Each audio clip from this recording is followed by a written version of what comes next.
प्रश्न 5 समझाओ आहार झाड़। तो अहींया सजीवो जे छे तेमनी खोराकनी जरूरियात माटे तेओ एकबीजा उपर आधारित होय छे अने आहार श्रृंखला बनावे छे। एटले के दाखला तरीके आपणे एक उदाहरण समझीए, जेम के देड़को छे ए पाणीमां रहे अने जमीन उपर रहे छे।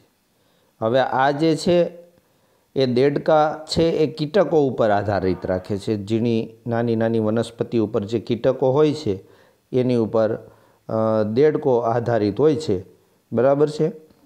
त्यार पछी ए देड़को छे एने कदाच कोई साप छे तो ए एना उपर आधारित होय छे अने ए साप छे तो एना उपर आप जाणो छो के समड़ी छे एवा पक्षीओ एना उपर आधारित होय छे।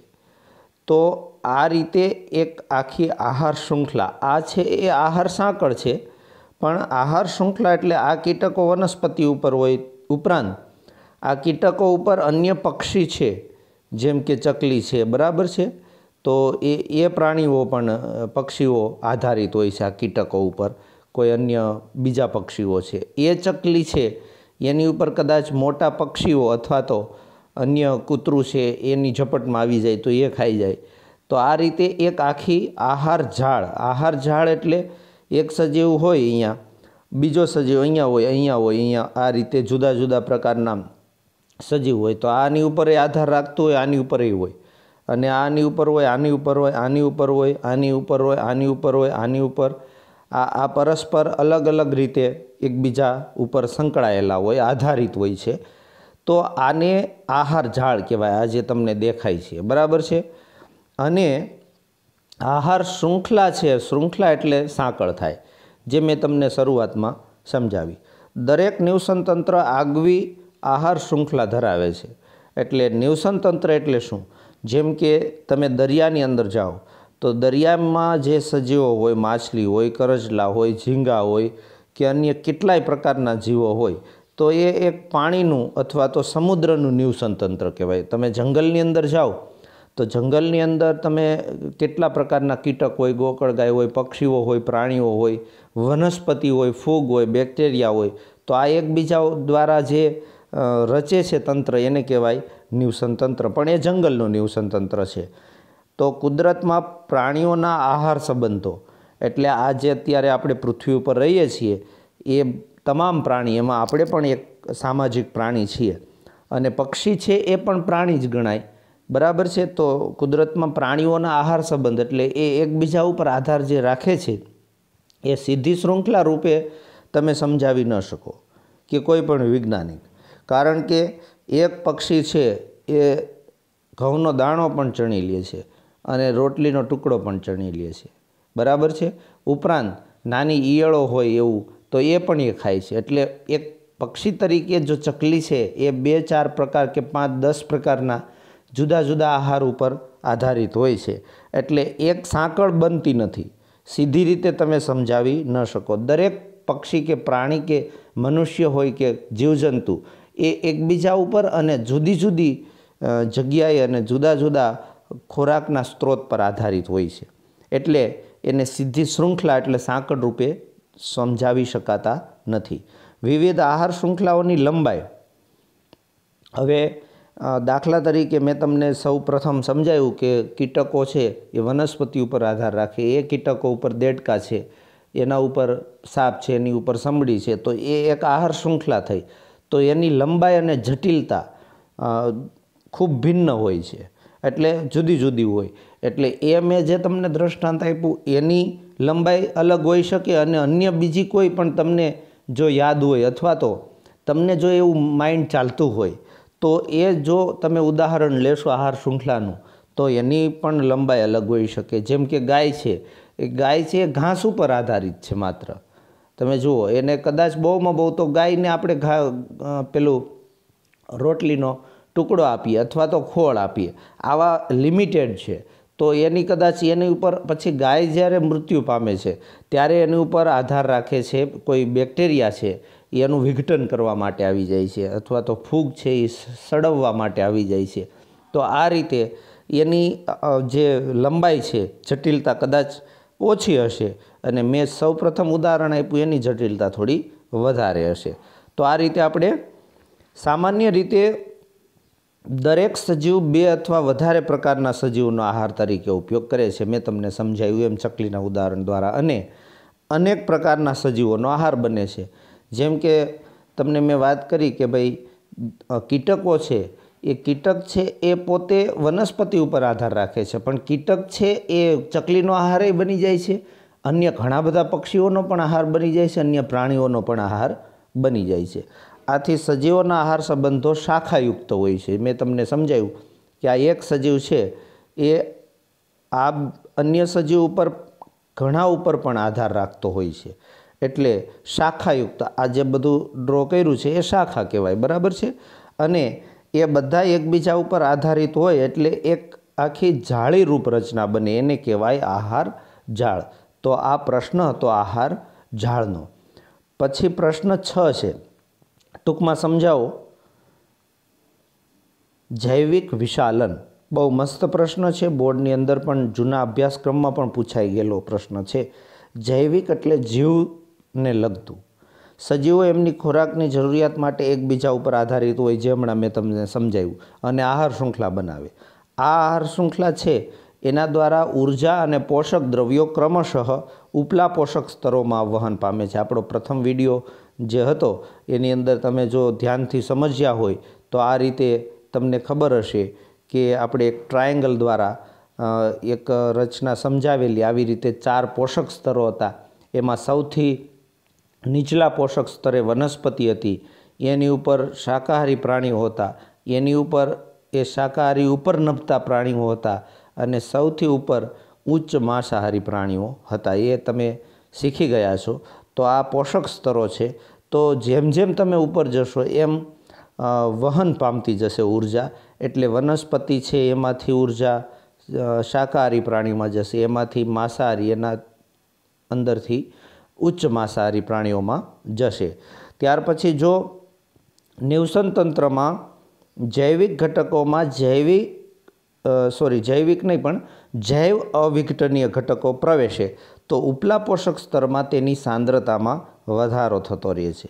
એટલે આ નિવસન તંત્રમાં જૈવિક ઘટકો એટલે આપણે પણ આવી જઈએ, ફૂગ, બેક્ટેરિયા, વનસ્પતિ બધું જ આવી જાય। એમાં જૈવ અવિઘટનીય, આ પ્રશ્ન પણ આવશે ત્યારે બહુ સરસ રીતે આપણે સમજાવીશું। પણ આ પ્રશ્ન શું કહેવા માગે છે એ સમજીએ આપણે। મતલબ કે આ શબ્દ છે એ જૈવ એટલે જીવતું, અને અવિઘટનીય એટલે જીવથી જેનું વિઘટન ન થાય, બરાબર। તો એની અંદર જ્યારે પ્રવેશે, બરાબર, જૈવિક ઘટકોમાં જૈવ અવિઘટનીય ઘટકો પ્રવેશે એટલે સજીવની અંદર જ્યારે જેનું વિઘટન ન થાય એવા પદાર્થો એની અંદર જાય। એટલે હવે દાખલા તરીકે આપણી અંદર આપણે અત્યારે તમે જાણો છો કે અત્યારે દવા વગર કોઈ વસ્તુ વનસ્પતિ પેદાશ થતી નથી, તો ખાતર નાખવું પડે, દવા છાંટવી પડે।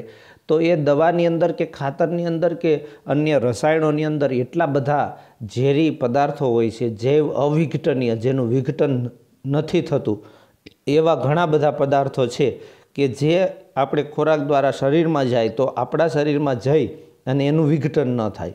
એનું વિઘટન ન થાય એટલે એની સાંદ્રતા વધે। સાંદ્રતા વધે એટલે આ શબ્દ આપણે સમજવાનો છે। કયો શબ્દ? સાંદ્રતામાં વધારો। સાંદ્રતામાં વધારો એટલે એ ઘટકો આપણી અંદર આજીવન વધતા રહે છે, જમા થતા રહે છે, એને કહેવાય સાંદ્રતામાં વધારો। ઓકે, ત્યાર પછી ખેતીવાડીની વનસ્પતિઓમાં વિવિધ ઘટકો। વિદ્યાર્થી મિત્રો, અહીંયા પણ આપણે બહુ ખાસ સમજવાનું છે કે ખેતીવાડીની વનસ્પતિ હોય એમાં કેટલાય પ્રકારના રોગો અને કીટકોથી બચાવવા માટે આપણે કેટલા પ્રકારના જંતુનાશક દવા, રસાયણોનો ઉપયોગ કરીએ છીએ।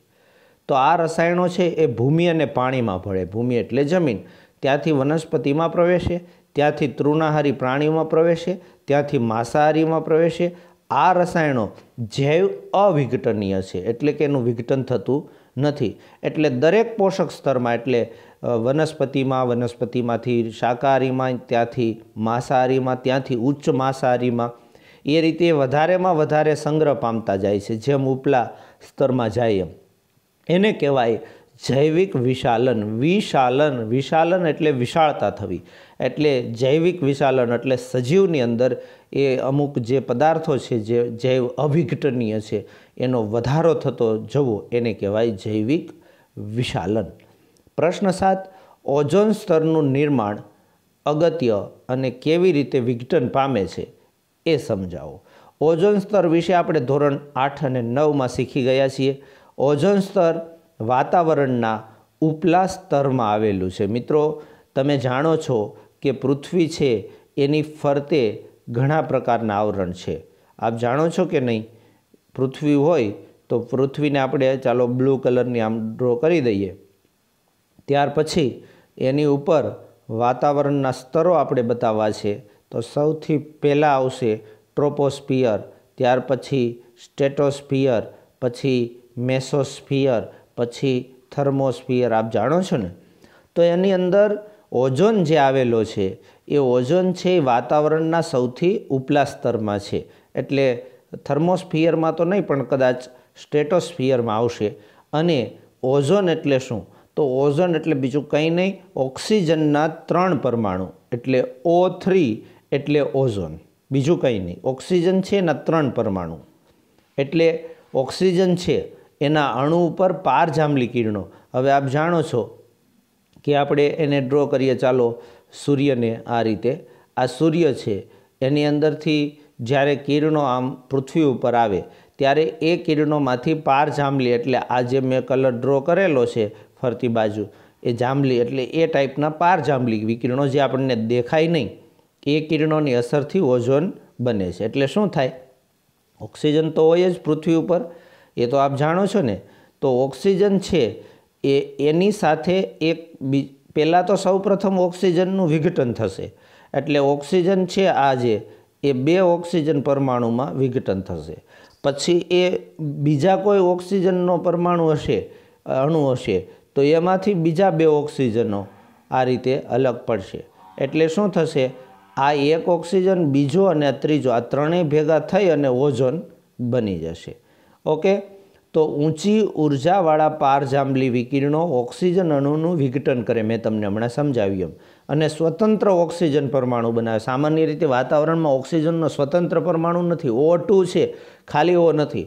તો ઓક્સિજનના સ્વતંત્ર પરમાણુ ઓક્સિજનના અણુ સાથે સંયોજાઈ જાય. એટલે કાં તો 3 અલગ અલગ ભેગા થાય અથવા તો એ જે એક છૂટો પડ્યો છે એ ઓક્સિજનના અણુ સાથે સંયોજાય અને ઓઝોનનો અણુ બનાવે.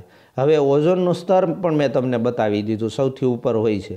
તો આ ઓઝોન સ્તરની અગત્યતા વિશે વાત કરીશું આપણે.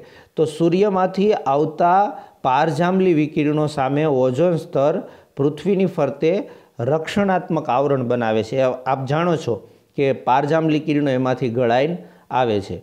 તો ઓઝોન સ્તર છે એ સજીવો માટે હાનિકારક ટૂંકી લંબાઈ ધરાવતા પારજાંબલી વિકિરણોનું શોષણ કરે છે અને આમ પૃથ્વી ઉપરના સજીવોનું એ રક્ષણ કરે છે. તો પ્રશ્ન 8ની વાત કરીએ આપણે. તો ઓઝોન સ્તરમાં ઘટાડા માટે હવે આપ જાણો છો કે ઓઝોન સ્તરમાં ઘટાડો થઈ રહ્યો છે અને એની માટે જવાબદાર રસાયણો કયા? તો એની માટે જવાબદાર રસાયણ છે ક્લોરોફ્લુરોકાર્બન. અહીંયા ફ્લોરો પણ આવે અને ફ્લુરો પણ આવે. ઓકે, તો એ યાદ રાખજો, CFCS. અહીંયા કાર્બન્સ આવે એટલે ક્લોરોફ્લુરોકાર્બન્સ નવા અભ્યાસક્રમમાં, એટલે અહીંયા S આવે છે. ખ્યાલ આવે છે ને તમને? ત્યાર પછી હાઇડ્રોફ્લુરોકાર્બન, બરાબર, એટલે HFC. Nitrogen oxide NO. આ બધા છે ને એ ઓઝોન સ્તરના વિઘટન માટે જવાબદાર રસાયણો છે. એટલે કે ઓઝોન સ્તરનું વિઘટન એ ત્રણેય કરે છે. હવે તમને એમ થાય આ હોય ક્યાં? તો નાઇટ્રોજન ઓક્સાઇડ તો હવામાં હોય જ. હાઇડ્રોફ્લુરોકાર્બન છે એ અન્ય કેટલાય પ્રકારના એવા સાધનો છે કે જેની અંદરથી ગેસ નીકળે છે. અને ક્લોરોફ્લુરોકાર્બન છે એ એસીમાંથી નીકળે છે, ફ્રીજની અંદરથી અમુક ટકા હોય છે. તો એની અંદર જે ગેસ હોય ને એસીની અંદર એ ગેસમાં આ હોય છે. પણ હવે નવા નિયમ પ્રમાણે ઉપરથી WHOએ જે હાનિકારકતાને કારણે અને બીજી કેટલીક આપણી જે નેશનલ નહીં પણ આંતરરાષ્ટ્રીય સંસ્થાઓએ એની ઉપર પ્રતિબંધ લગાવી દીધો છે. એટલે હવે જે નવા એસી આવે છે એ નવા એસીમાં CFC વાયુને બદલે અન્ય બીજો વાયુ ભરવામાં આવે છે. તો ઓઝોન સ્તરના ઘટાડા માટે જવાબદાર રસાયણો આપણે જોયા. પણ વિદ્યાર્થી મિત્રો, તમને મારે એક વાત એ કરવાની છે કે ઓઝોન સ્તરના ઘટાડામાં જે આ બધું ભાગ ભજવે છે, પણ આ બધું થાય છે એ એસીથી વાતાવરણની અંદર આપણે જે કાંઈ સલ્ફર ડાયોક્સાઇડ વગેરે વગેરે વાતાવરણમાં મુક્ત કરીએ છીએ, ધુમાડા દ્વારા પ્રદૂષણ કરીએ છીએ, બરાબર. તો એના દ્વારા, વાહનો દ્વારા, મિલ, ફેક્ટરીઓ, તો છેલ્લા લોકડાઉન દરમિયાન આપ જાણો છો કે એની અંદર ગંભીરતાથી નોંધ લેવાની, તો ખબર પડી કે ભાઈ આ ઓઝોન સ્તર છે એ ઘટવાને બદલે થોડું એ ગાબડું છે એ પૂરાઈ રહ્યું છે, બરાબર.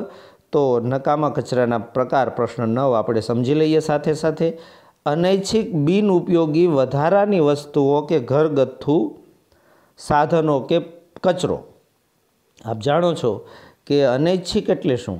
અનૈચ્છિક એટલે જે આપણી ઈચ્છા નથી કે ભાઈ આ પેદા થાય અને છતાંય થઈ જાય, બિનઉપયોગી હોય. અને વધારાની વસ્તુ કે ઘરગથ્થુ નકામી ચીજ વસ્તુને કહેવાય કચરો. એ કચરો છે એના સ્વરૂપના આધારે 2 પ્રકાર છે. આ પ્રશ્નને ખાસ સમજજો મિત્રો. સ્વરૂપના આધારે એટલે ઘન કચરો, પ્રવાહી કચરો આવે ને, 2 પ્રકારનો કચરો આવે. તો ઘન કચરો એટલે શું? રસોડાના કચરામાં શાકભાજી, ફળ, છાલ, હાડકાં વગેરે, બરાબર. અને આ ઉપરાંત ધાતુ કચરો એટલે કાચ, પ્લાસ્ટિક, આ બધું ઘન કહેવાય. ઘન પ્રવાહી વાયુ તો તમે જાણો જ છો.